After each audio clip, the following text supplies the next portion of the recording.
This video is a review of my recent stay at Aloha State Park, which is about 10 miles south of Cheboygan, Michigan. And we're at Site 102 here at the campground, and we're not too far from the lake. You can see the lake at the end of the road. And this is a fairly small campground as far as state parks go, so getting into some sites can be a challenge. But the nice thing is all the sites are flat and not a lot of trees in the way.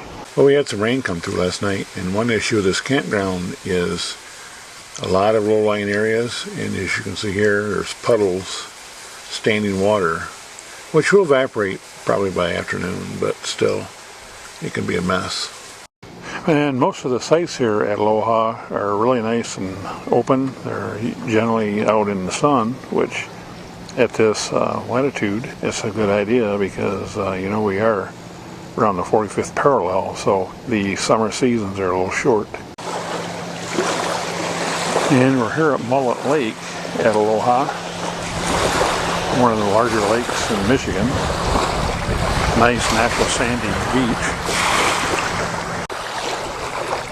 And we're here in the last week of July, and even then the water is warm enough to swim in. Mullet Lake is also part of Michigan's inland waterway, which starts actually at Lake Huron, goes down the Cheboygan River through a set of locks, then enters about here, traverses Mullet Lake all the way down the other end to Indian River, under I-75, and then Burt Lake up to Crooked River, and almost to Lake Michigan.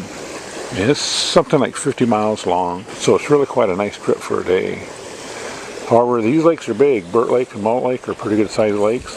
And I've been out here even in a 22-foot boat where it's been pretty darn rough. And if you've seen my previous video on the Burt Lake campground, and Burt Lake is that way. And a state park has its own jetty and a protected waterway, protected harbor, which kind of gives you an idea how rough it can get out on the lake. We're on the east side of the lake, and the prevailing wind is out of the west, so on bad days the waves come into this side of the lake. And the boat area is kind of in the middle of the campground. Campers on both sides.